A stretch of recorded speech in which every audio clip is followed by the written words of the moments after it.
À Dieu soit la louange. Son nom est puissant, redoutable. Je vous salue tous dans le merveilleux et précieux nom du Seigneur Jésus. Car c'est notre Seigneur, il nous a aimés. Dès le sein de ma mère, Jésus m'avait déjà aimé. Alléluia.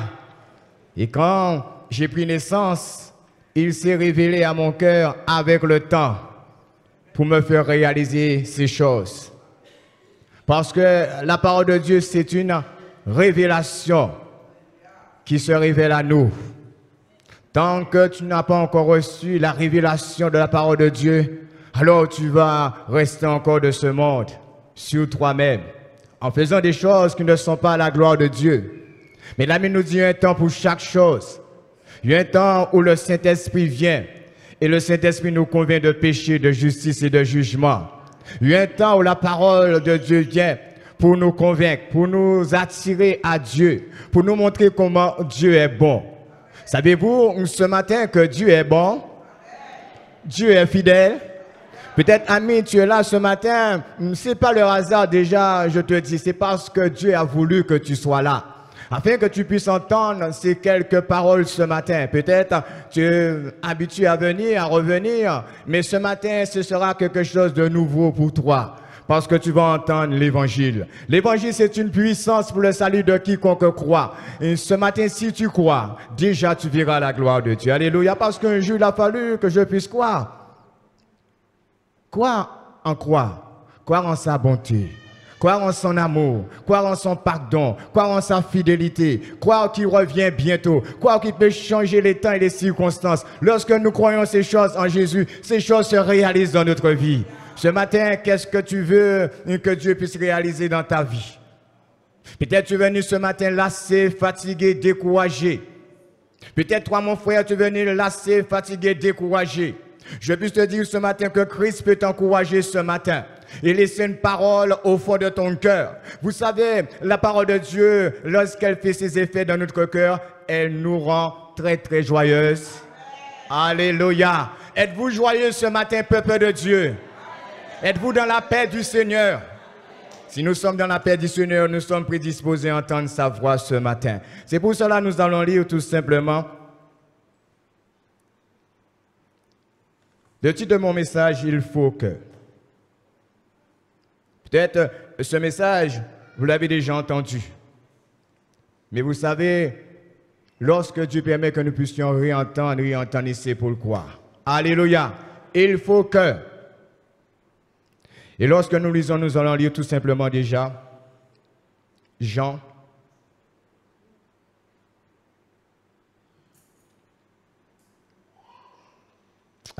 Jean le chapitre 13, à partir du verset 18.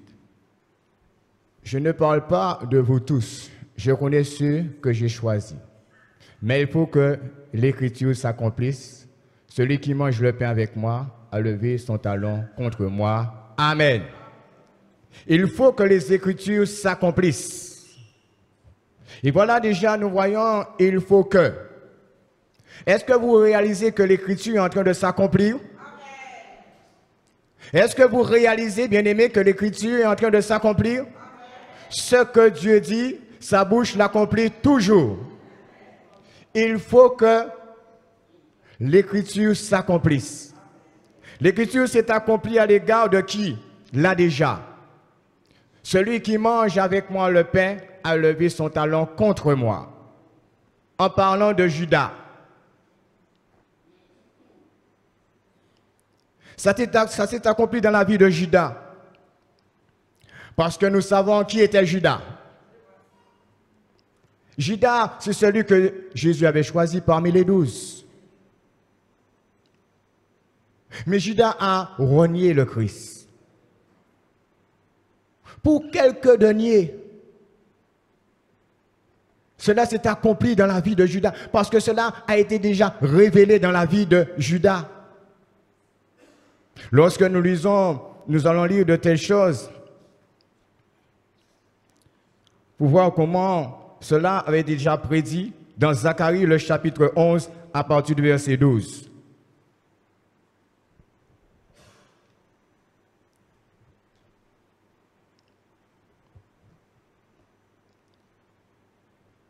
Je leur dis, si vous le trouvez bon, donnez-moi mon salaire. Sinon, je ne leur donnerai pas. Et ils pesèrent pour mon salaire 30 cycles d'argent. Alléluia.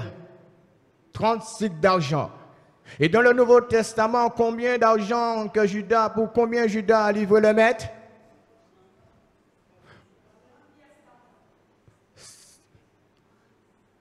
30 cycles et 30 pierres, c'est la même chose. Lorsque nous regardons, cela s'est accompli avec le temps. Il faut que les Écritures s'accomplissent. Est-ce que vous êtes d'accord avec ces quelques paroles ce matin?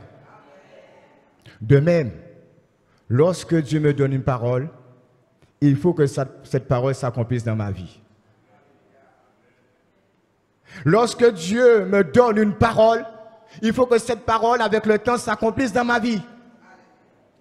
Si cette parole ne s'accomplit dans ma vie, c'est parce que moi-même, j'ai dressé un obstacle à l'égard de l'accomplissement de la parole de Dieu.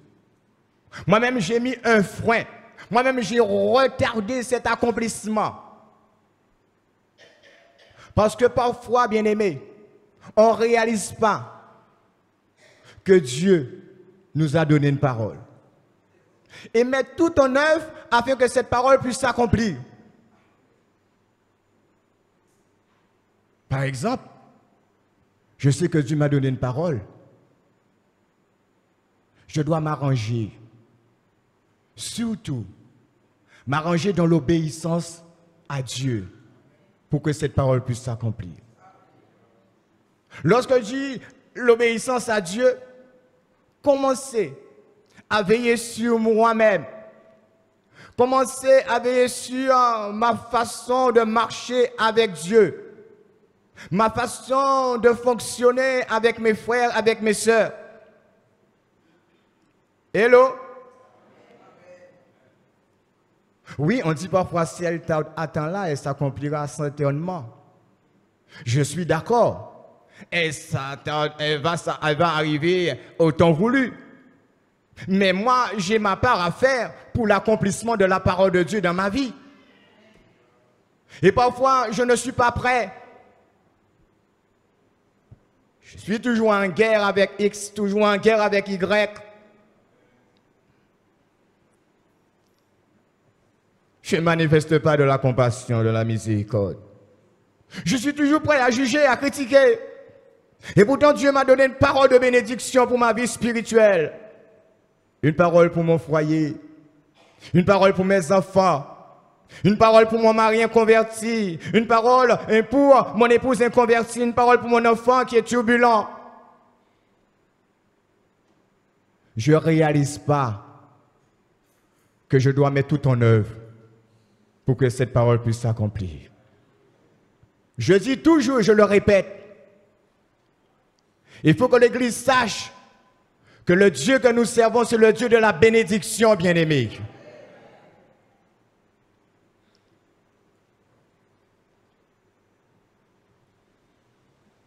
Un point qui empêche que la parole de Dieu s'accomplisse dans l'immédiat ou bien dans le temps de notre vie, c'est l'incrédulité. C'est l'incrédulité, bien-aimé. Un de nos ennemis. Parce que le diable sait si l'incrédulité est dans notre cœur, alors les plans et les desseins de Dieu ne vont pas se réaliser. La parole de Dieu ne va pas s'accomplir dans ma vie. Mais ce matin, si tu crois que ce que Dieu t'a dit va se réaliser, tu le verras se réaliser dans ta vie. Même si les obstacles sont là, même si les nuages sont là, même si les tempêtes sont là, même si les incompréhensions sont là, même si la disette. Seigneur, tu m'as dit que il faut que. Alléluia. Oh bien-aimé, parfois, on n'ose pas parler comme ça avec Dieu, mais Dieu, c'est notre ami. Jésus, c'est notre ami. Nous devons bien converser avec lui, bien-aimé. Ce n'est pas un petit Dieu que nous servons, c'est un grand Dieu. Un Dieu qui est au-dessus de toutes choses. Oh, mon frère, ma soeur, sache qu'il est au-dessus de toutes choses. La chose qui te perturbe ce matin, Christ au-dessus de cette chose-là. Ne serait-ce peut-être la maladie, je sais, il t'a déjà donné une parole qui va te guérir. Alléluia! Il va te rétablir. Car Christ est le réparateur des brèches. La parole de Dieu, bien-aimé, nous le savons, c'est une lampe.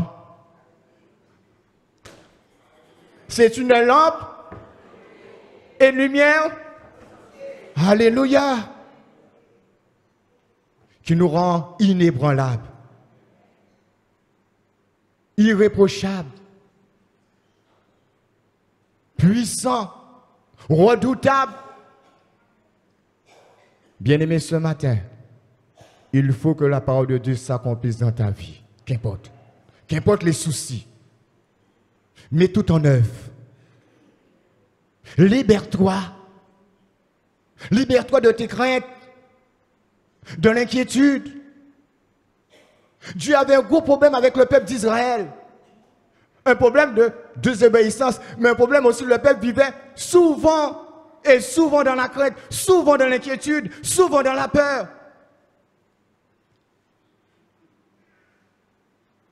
Lorsque nous lisons Isaïe, nous voyons plusieurs fois, ne crains rien. Et Dieu n'a pas fini de répéter à son peuple, ne crains rien. Je suis avec toi. Je te soutiens. Je suis favorable. Même pour Dieu ce matin, il te dit, je valide les ossements de ta prière ce matin. Il y a un temps pour chaque chose. N'est-ce pas vrai? Il faut que les Écritures s'accomplissent dans ma vie. Seigneur. Jésus lui-même, le mot il faut que Jésus l'a appliqué dans sa vie. Personnellement. Lorsqu'il dit, il faut que je m'occupe des affaires de tout jeune, devant des adultes, devant des sacrificateurs, des hommes élevés par Dieu. Jésus est venu, Jésus a dit à ces hommes, il faut que je m'occupe des affaires de mon Père. Et parfois, bien-aimés, Dieu veut entendre de telles choses de notre part. Il faut que je m'occupe des affaires de mon Père. Hello? Hello, bien-aimé? Il faut que je m'occupe des affaires de mon Père. Car je m'occupe trop de mes propres affaires. Je m'occupe trop de mes problèmes, de mes circonstances, de mes nuages, de mes épreuves, qui m'empêchent de m'occuper des affaires de mon Père.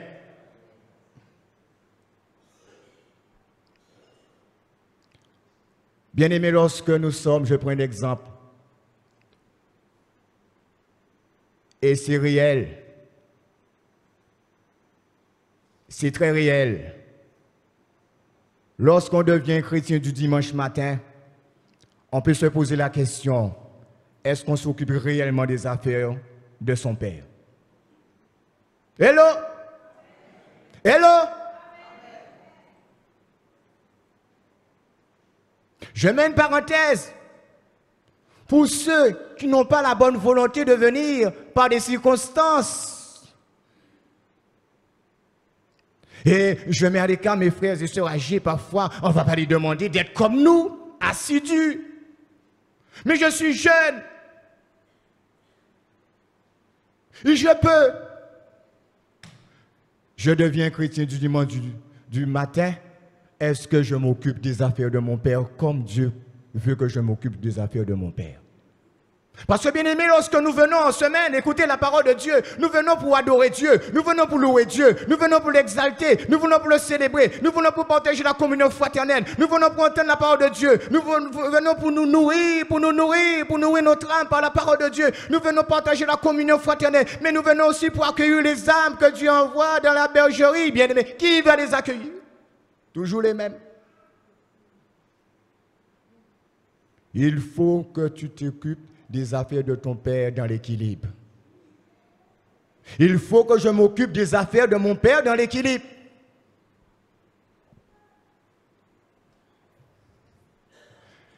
Et parfois, il faut s'oublier soi-même. Il faut un renoncement. Parce que pour s'occuper des affaires de Dieu, il faut renoncer à beaucoup de choses. Hello?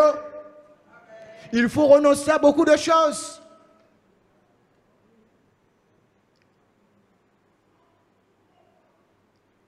Oh, bien-aimé, parfois on entend, je suis resté dimanche matin à nettoyer ma maison. Oh, Seigneur. J'ai déjà entendu de telles choses. Elle a dit de rester nettoyer sa maison le dimanche matin. Loin de là, bien-aimé, d'être sévère avec ce matin. Mais quand quelqu'un s'occupe des affaires de son Père, le dimanche matin, c'est pour le Seigneur. Le mardi, c'est pour le Seigneur. Le vendredi, c'est pour le Seigneur. Mais le dimanche matin, c'est pour le Seigneur. Ce n'est pas pour la maison. On se moque de Dieu quand c'est comme ça. Il faut que je m'occupe des affaires de mon Père. Et tellement il s'est occupé des affaires de son Père, je suis devenu une nouvelle créature. Alléluia! Tellement qu'il s'est occupé des affaires de son Père, il m'a rempli du Saint-Esprit. Alléluia! Cela n'a pas été en vain. Cela a été bénéfique pour l'Église, pour ce monde. Et le fait que je m'occupe des affaires de Dieu, ce ne sera pas en vain. Ce sera bénéfique pour l'Église. Ce sera bénéfique pour tes parents. Ce sera bénéfique pour tes collègues.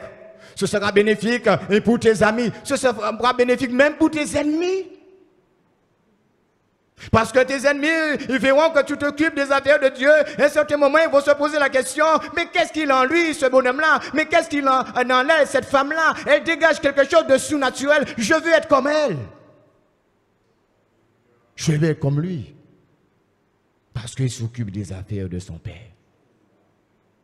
La grande question ce matin, est-ce que tu t'occupes, comme Dieu le veut, des affaires de ton Père? Si ce n'est pas le cas, Seigneur, aide-moi. Et nous savons que Jésus est là pour nous aider. Hello? Parce qu'il nous a dit, sans moi, vous ne pouvez rien faire. Jésus, dans son amour, comme je dis, a vraiment mis ces choses en pratique, ces paroles. Et nous allons lire telle chose dans Luc, le chapitre 17, à partir du verset 25.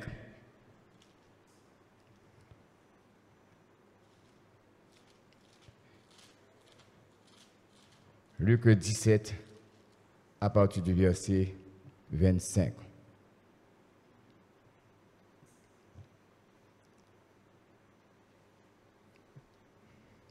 Il dit, écoutez bien, mais il faut auparavant qu'il souffre beaucoup et qu'il soit rejeté par cette génération.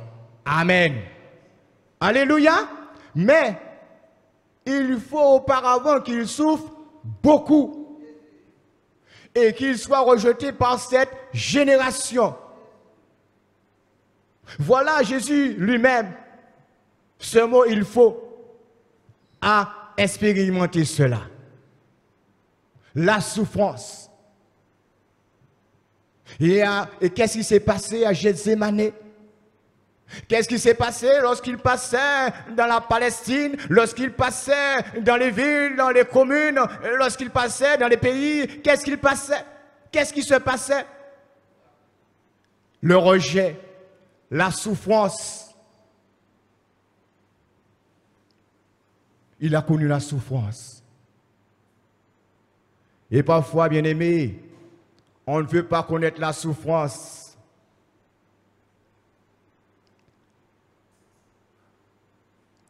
On ne veut pas connaître la souffrance. On ne veut pas connaître le mont Golgotha. Dès qu'il y a souffrance, dès qu'il y a épreuve, dès qu'il y a chemin de Baca, la première des choses, on peut se décourager, c'est vrai. Mais on peut même dire, je quitte l'évangile, je quitte cette assemblée, parce qu'il y a trop de problèmes, il y a trop de souffrances. Il faut qu'il souffre beaucoup auparavant Tout disciple accompli sera comme son maître. Il faut attendre, mon frère, ma soeur, que tu vas expérimenter de telles choses. Parce que lorsqu'un homme de Dieu, une femme de Dieu ne passe pas, ne connaît pas qu'est-ce que c'est que la souffrance, bien aimé, on n'a rien encore fait. Parce qu'on ne pourra pas demain comprendre les autres qui souffrent. Parce que nous ne sommes pas passés par là.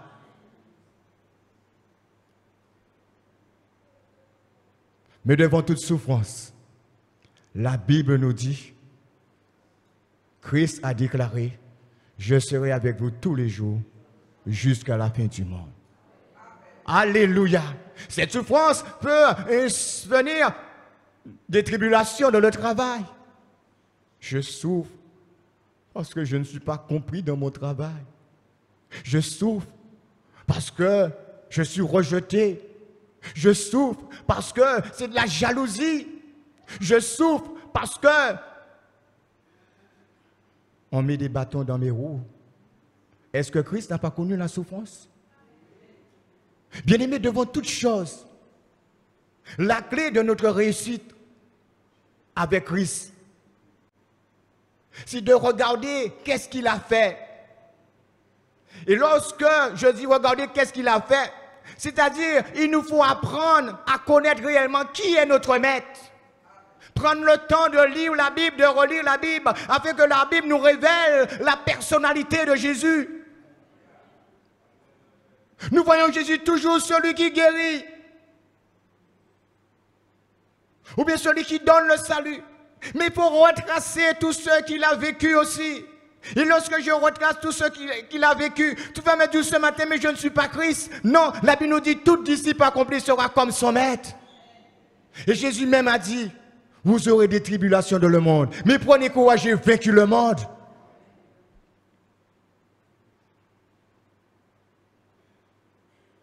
Seigneur, je souffre. Mais qu'est-ce que tu m'as dit? Tu m'as dit de pardonner. Alléluia, parce que toi-même, à travers la souffrance, tu as pardonné. Il n'a pas pardonné? Il n'a pas pardonné? Et comment tu n'arrives pas à pardonner?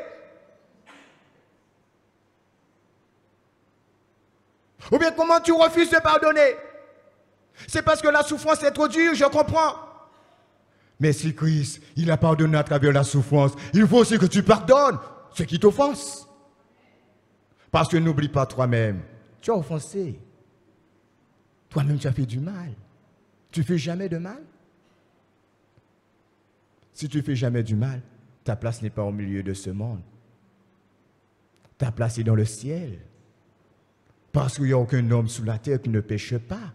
Il n'y a aucun chrétien qui ne péche pas, bien-aimé. Tous nous péchons tantôt d'une manière, tantôt d'une autre. Mais Dieu, dans son amour, c'est qu'il veut. C'est lorsque je reconnais mon péché, je dois venir comme David, lui dire, pardonne-moi, j'ai péché. Et le sang de Jésus nous purifie de tout péché.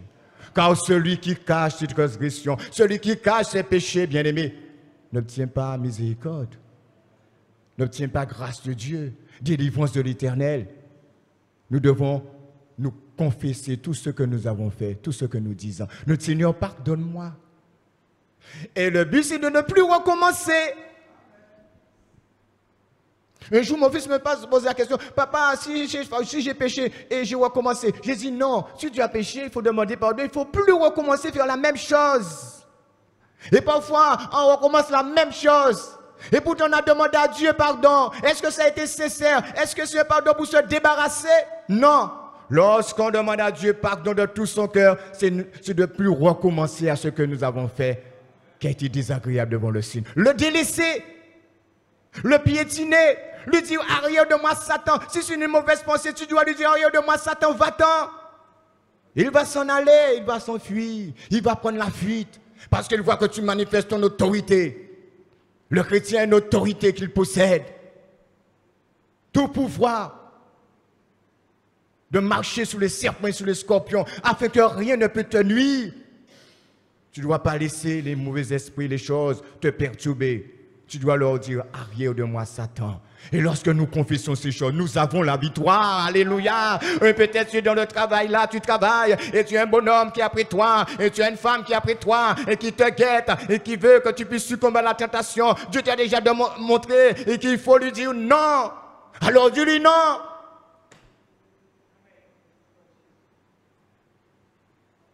Oh, tu dis c'est trop fort pour moi. Non, c'est pas trop fort pour toi. Dieu ne donne pas au-delà de notre force.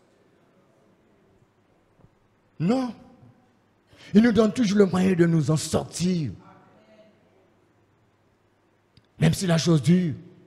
Parce que ce que Dieu veut, c'est que nous puissions être vainqueurs. Et nous sommes un peuple vainqueur, alléluia. Au nom de Jésus, je suis un homme vainqueur, alléluia. Parce que j'ai les armes spirituelles et pour combattre. Et j'ai le feu de l'esprit en moi, alléluia. Nous sommes vainqueurs. Tu es vainqueur, mon frère. Tu es vainqueur, ma soeur. Ne te décourage pas de cette souffrance et sache que Jésus est passé par là.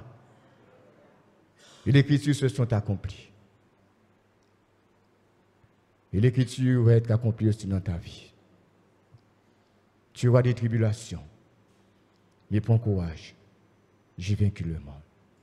Oh, ami, toi qui es là ce matin, l'accomplissement de cette parole, c'était pour toi. Il a souffert pour toi, afin que tu puisses avoir le plein salut, le pardon de tes péchés, afin que tu puisses être un homme nouveau, une femme nouvelle, transformé, régénéré, afin que tu puisses connaître la vraie joie, la vraie paix. Oh, ami, toi qui es là ce matin, jeune, toi qui es là dans cette salle ce matin, sache à travers la souffrance de Christ, Christ peut te libérer ce matin.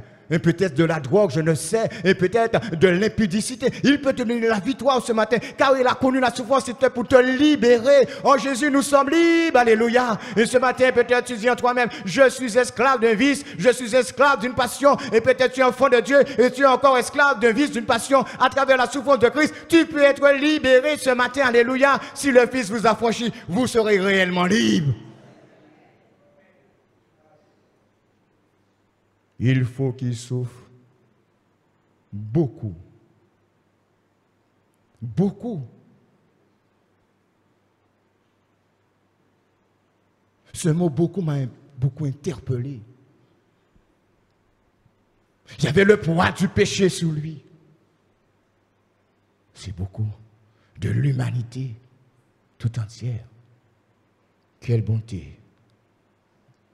Lorsque nous souffrons, bien-aimés, ne souffrons pas parce qu'on a péché. Hello? Évitons la cause de nos souffrances soit le péché. Parce que, bien-aimés, le péché nous amène à souffrir.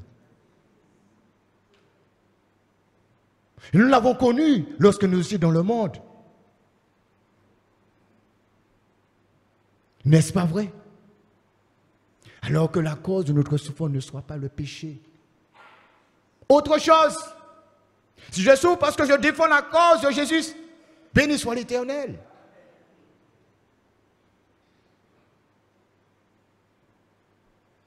Mais si je souffre parce que j'ai mis la main dans l'iniquité, non.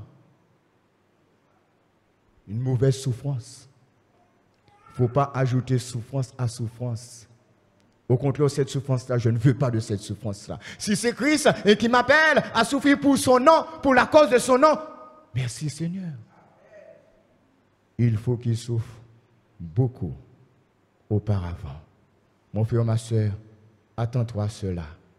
Il faut que tu acceptes le chemin par lequel Dieu te fait passer. Comme Joseph. Joseph a accepté sa souffrance. Joseph a été rejeté. Joseph a manifesté de la jalousie. Mais Joseph est toujours resté fidèle à Dieu. Alléluia. Joseph il est resté fidèle à Dieu. Il n'a pas bronché. Lorsqu'il était en Égypte, il est resté toujours un homme, selon le cœur de Dieu. Il y avait tout à quoi pour séduire Joseph lorsqu'il est rentré dans ce pays d'Égypte. Mais Joseph est resté fidèle. Parce que c'est Dieu lui-même qui avait permis cela. Ce n'était pas une souffrance de péché. Et regardez bien, Joseph, il a évité une souffrance de péché. Lorsque cette femme est venue vers Joseph pour dire à Joseph, Joseph, allons au lit, couche avec moi. Joseph a résisté parce que Joseph lui a dit non, je ne veux pas subir une souffrance à cause du péché. Je dis non.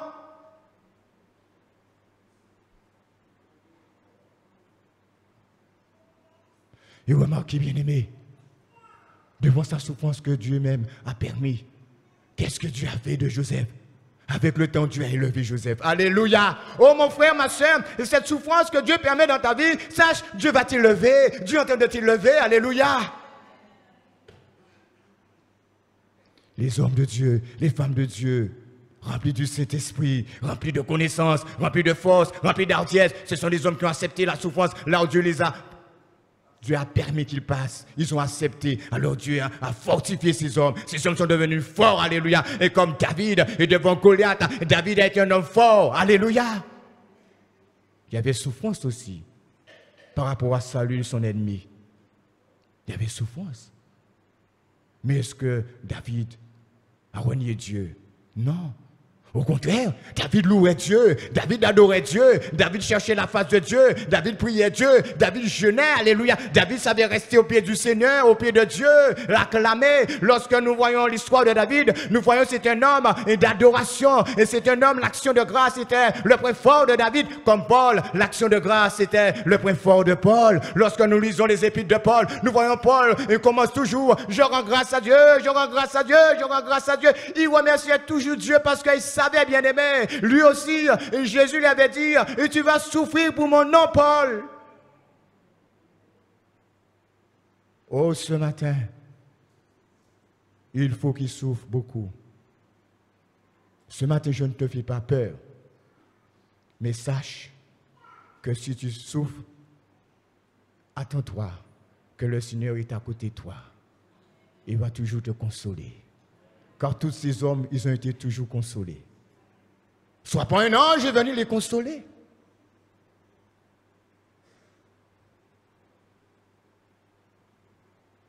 Et comme Élie, dans le désert, Élie, face à cette femme, qui voulait abattre Élie. C'était une souffrance pour Élie. Élie a fui, Élie s'est trouvé tout seul. Je suis seul.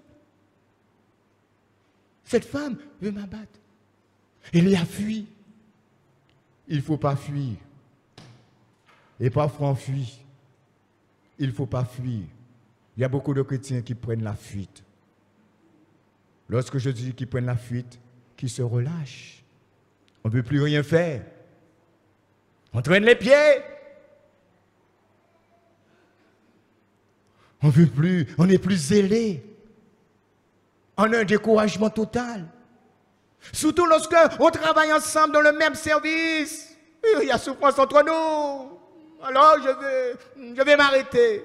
Ou bien je prends un recul. Lorsqu'on prend un recul, on ne retourne jamais. Chose expérimentée. La plupart des gens qui disent je prends un recul, on ne les revoit jamais. Si tu me dis tu prends un recul, cela veut dire en telle date, en telle année, tu vas me dire je recommence. Mais dis je prends un recul, on ne les voit jamais. Si ce n'est pas vraiment un recul, c'est parce que tu as voulu abandonner. Et nous sommes là, nous ne sommes pas là pour abandonner dans la course. Nous sommes là pour persévérer.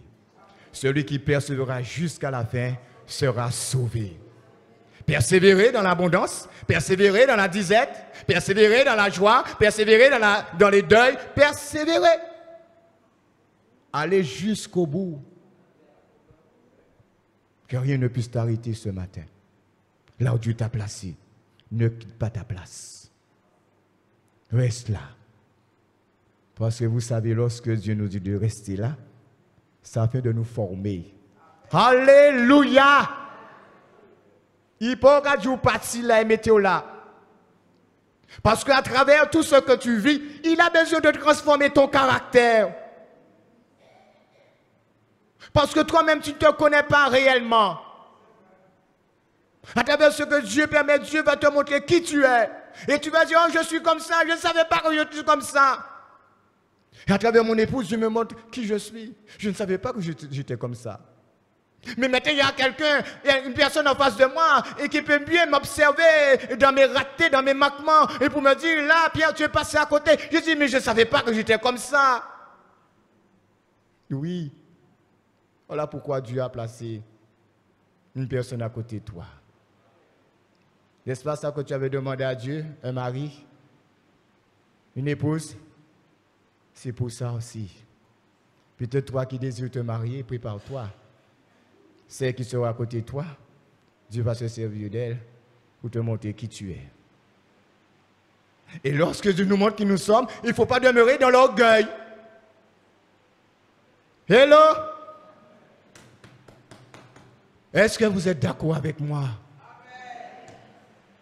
Car l'orgueil tue et l'humilité nous élève. Alléluia. Il faut qu'il souffre beaucoup auparavant. Et ce verset, Seigneur, aide-moi à vivre ces choses. Aide-moi à supporter les souffrances. Aide-moi à faire face aux souffrances. Aide-moi, Seigneur, à rester attaché à toi. Et Dieu écoutera ta prière. Lorsque nous lisons la Bible, bien aimé, il y a beaucoup, il faut. Je ne vais pas faire de cela une doctrine, c'est le titre de mon message. Mais il y en a d'autres encore, surtout concernant le Christ. Lorsque nous lisons Deutéronome,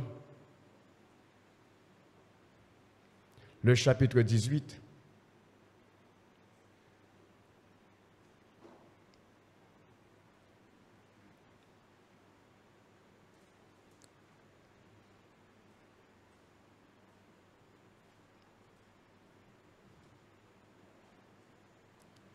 l'Éternel, ton Dieu, suscitera au milieu de toi, verset 15, autant pour moi.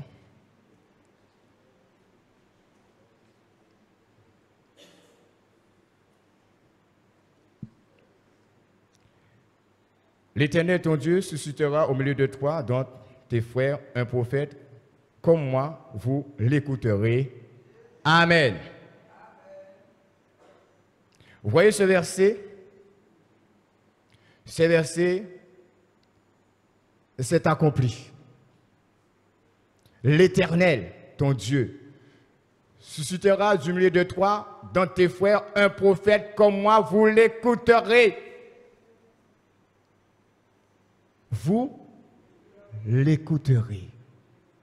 Et lorsque nous remontons aux Saintes Écritures, dans l'Ancien Testament, ce prophète est apparu avec le temps. Et ce grand prophète, c'était qui? La femme samaritaine, qu'est-ce qu'elle a dit? Elle a reconnu ce grand prophète. Voici un homme qui m'a tout révélé. Tout ce que je faisais, tout ce que je suis.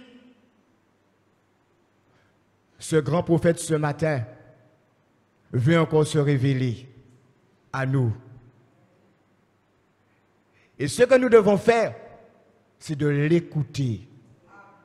Vous l'écouterez. Bien-aimés, écoutons Dieu. Dieu nous a donné des oreilles pour l'écouter. Alléluia. Et nous vivons un siècle où le chrétien n'a plus le temps d'écouter Dieu. Je mets une parenthèse sur cela pour dire ce matin que la parole de Dieu ne puisse pas retourner à elle sans avoir fait ses effets et accomplir ses plans et ses desseins dans notre vie. Vous l'écouterez. Parfois, on dit, mais qu'est-ce qu'on a prêché dimanche? Qu'est-ce qu'on a prêché mardi, mercredi? Oh. Personne. Ça rentre là, ça sort là. Ça ne reste pas. Vous l'écouterez. C'est important, bien-aimé, d'écouter, afin que le nom de Dieu soit glorifié. Ce matin, Seigneur, aide-moi, car tu es le grand prophète. C'était une parenthèse. Alors, ce matin, nous allons continuer, bien-aimé, avec il faut. Est-ce que vous êtes toujours avec moi ce matin? Est-ce que vous êtes toujours avec moi ce matin? Par exemple, la Bible nous dit, il faut que ceux qui l'adorent en esprit En esprit? Il faut que ceux qui l'adorent, l'adorent en esprit, hein?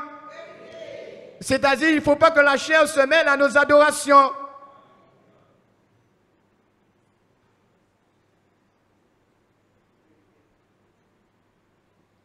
Nous avons passé un temps dans le moment d'adoration, de louange.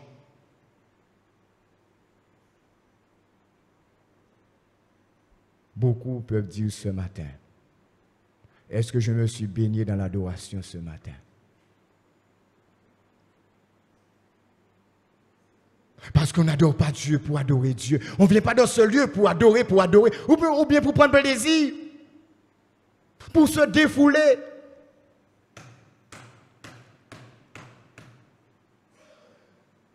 Car bien aimé, je peux avoir tous les charismes, toute la liberté.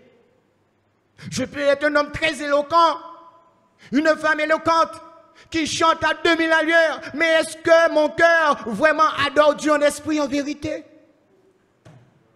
Il faut que ceux qui l'adorent en esprit et en vérité. C'est-à-dire, il faut que la vérité soit en moi. Et nous sommes des hommes et des femmes de vérité parce que la vérité nous affranchit. Parfois, bien-aimés, on ne peut pas se regarder en face parce qu'il n'y a pas de vérité en toi et en moi. Alors on ne peut pas se regarder en face. Hello? Parce qu'on ne peut pas se regarder en face.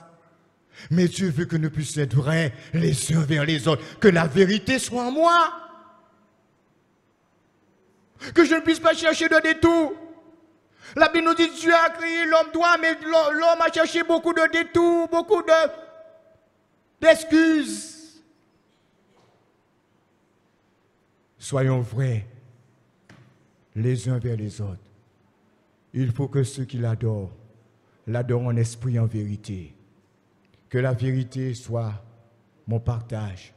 Que je puisse, bien aimer, enlever cela dans mon carquois, la ceinture de la vérité, et mettre cette ceinture autour de mes reins. Peut-être ce matin tu as perdu cette ceinture.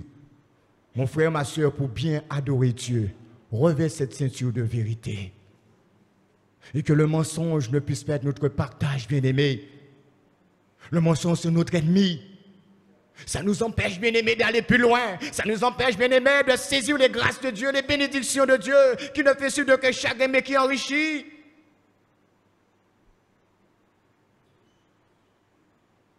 Pour rien, on fait une montagne.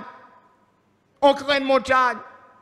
Après, on cherche, bien-aimé, à avoir la foi pour enlever cette montagne, pour dire au Seigneur, enlève cette montagne. Mais ce n'est pas moi qui a créé, ce n'est pas Dieu qui a créé cette montagne, mais c'est toi qui as créé cette montagne à travers une petite chose. Ça fait de cela une grande montagne.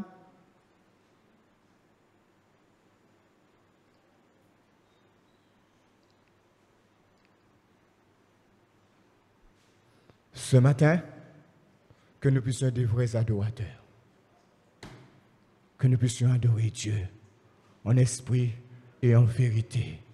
Alléluia!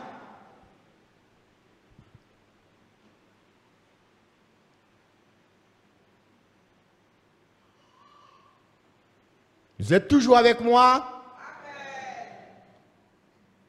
Alors la Bible nous dit, car il nous faut tous comparaître devant le tribunal de Christ.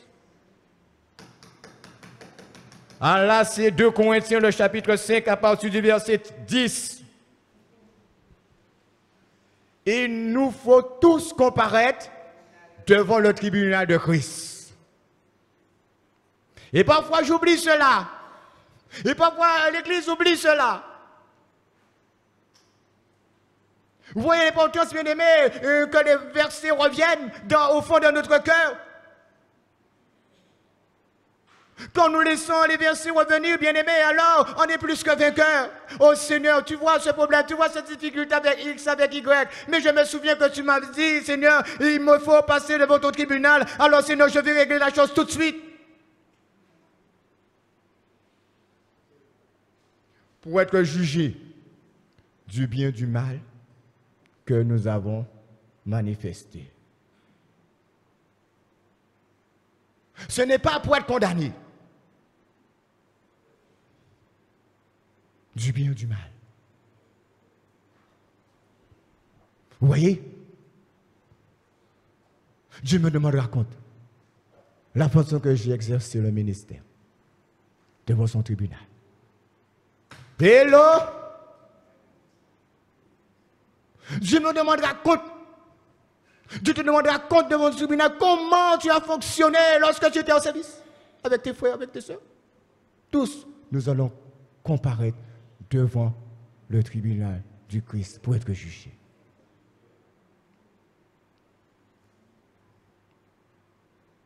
D'après ce que tu auras semé, tu auras ta récompense. D'après ce que j'aurai semé, j'aurai ma récompense. Parce que dans le ciel, il faut s'attendre, bien aimé. Il y a une question de récompense.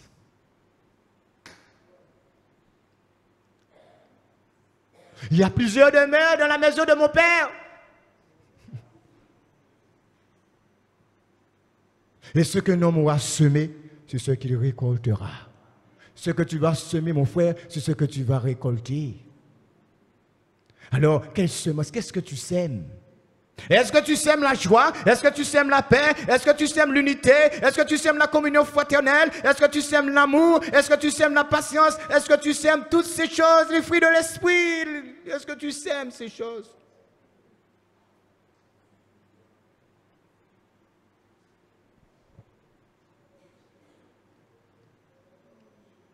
En gros, nous ne sommes pas là pour semer la chair.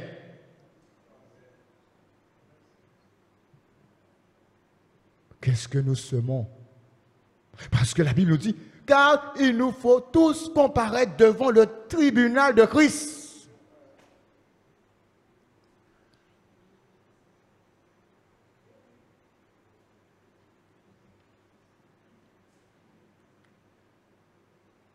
Vous avez l'histoire des femmes sages. Hein? Vous connaissez l'histoire?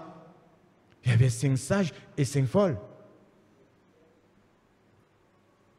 Les sages étaient remplis, elles ont rempli leurs lampes d'huile. Elles ont pris du temps.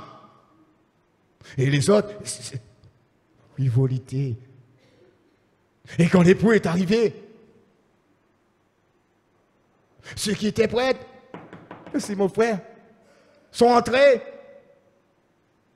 Et les folles, quand elles ont voulu rentrer, la porte était fermée. Je ne vous connais pas, retirez-vous de moi. Oh bien-aimé, que Christ ne puisse pas nous dire telle chose. Nous devons nous préparer à la rencontre de notre Dieu. C'était la honte pour ces femmes folles et la joie pour ces femmes sages. D'entrer, la porte était ouverte. Ce matin, que la porte soit ouverte pour chacun de nous, afin lorsque, bien-aimés, nous allons passer vers ce tribunal, que Christ ne puisse rien nous reprocher. C'est possible. Parce que lorsque nous lisons Apocalypse, l'église de Philadelphie, le Saint-Esprit n'avait rien à reprocher à cette église. Cette église était fidèle. Une église qui aimait son Dieu. Et les autres, le Saint-Esprit avait toujours quelque chose à lui reprocher. Vous allez me dire ce matin, c'est normal que Christ a toujours quelque chose à me reprocher parce que je suis humain. Comme nous le disons parfois, je suis humain, Dieu voit, Dieu comprend toutes choses. Mais le grand problème, c'est vrai, il sait que tu es humain, il comprend toutes choses. Mais lorsqu'il te reprend, il faut mettre en pratique ce qu'il te dit. Et de ne pas recommencer. De prendre des résolutions comme Shadrach, comme Meshach, comme Abednego. Ils ont pris la résolution de ne pas se souiller avec les maîtres du roi. À tes résolutions ce matin, répondra le succès spirituel. À tes résolutions ce matin, répondra le succès dans ton foyer. à tes résolutions ce matin, répondra le succès dans ton service. À tes résolutions ce matin, répondra beaucoup et beaucoup de grâce et de bénédiction du Seigneur. Alléluia. Parce que lorsque nous faisons des résolutions, bien-aimés, on a des choix à faire. Et chaque jour, Dieu me place devant moi afin que je puisse faire des choix. Et nous devons toujours faire le bon choix. Alléluia. Et comme je dis, faire le bon choix, c'est aimer ce que Dieu aime. Mais à savoir, qu'est-ce que Dieu aime? Pour savoir qu'est-ce que Dieu aime, il faut que je me réfère à la parole de Dieu. Et là, je veux savoir ce que Dieu aime. Si tu n'as pas le temps de lire la parole de Dieu, si tu es toujours pressé, alors tu ne vas jamais savoir ce que Dieu aime. Et c'est ce qu'on rencontre maintenant. Le chrétien n'a pas le temps de se nourrir. Le chrétien n'a pas le temps de se nourrir. Et pourtant, nous avons des yeux pour voir la Bible. Même si on ne voit pas, on met des lunettes pour bien voir. On sait lire. Mais on n'a pas le temps. On se contente parfois des prédications du dimanche, du mardi, du vendredi. Et parfois, lorsque c'est mal fait, il y a toujours une critique. Il est passé à côté. Mais est-ce que toi, tu épuises la parole de Dieu? Il faut l'épuiser, bien-aimé. Et pour connaître qui est Dieu. Je n'ai pas le temps. Donne le temps pour autre chose.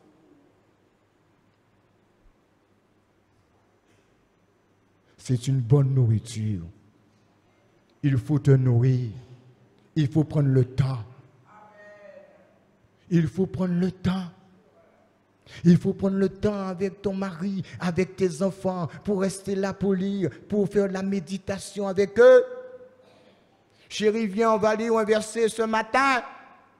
Viens, on va faire le culte familial. Avant de faire le culte avec l'église, fais le culte avec ta femme, fais le culte avec tes enfants, fais le culte avec ton mari que tu ne fais pas.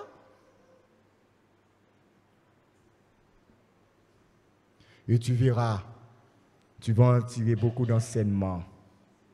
Alléluia. Même plus ce que tu reçois là. Parce que là, vous êtes dans l'intimité. Alors Dieu a plus la liberté de t'expliquer des choses par son esprit. Il va ouvrir tes yeux. Ton intelligence sera renouvelée. Et tu auras une bonne connaissance. Et lorsque l'ennemi viendra, tu pourras lui dire, il est écrit. Il est écrit. Il est écrit. Et je comprends parfois, le chrétien ne sait pas dire, il est écrit. Il est écrit.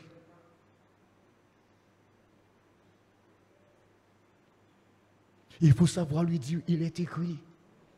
Lorsqu'un collègue vient te dire, mais pourquoi? Et ça fait longtemps que tu n'es pas marié, je ne comprends pas, tu as un problème. Tu lui dis, le Seigneur m'a dit d'attendre, il est écrit. Si elle attend là, elle arrivera certainement. Il faut répondre par la parole de Dieu. Et lorsqu'on commence à répondre par la parole de Dieu, soit l'âme reste nous écouter, ou bien l'âme prend la fuite.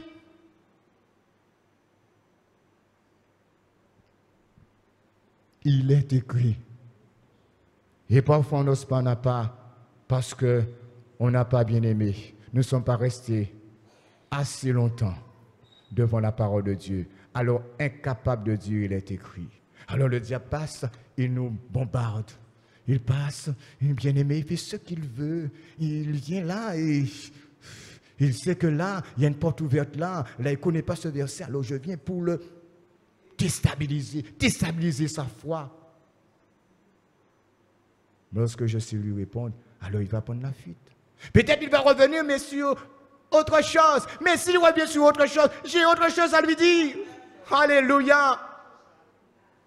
Parce qu'on a occupé dans le désert. Et à ce moment, il est parti. Et les anges sont venus vers Jésus. Il a dit non, je ne peux pas. Alors il est parti. Il faut que ce matin, mettons tout en œuvre afin que cela se réalise dans notre cœur.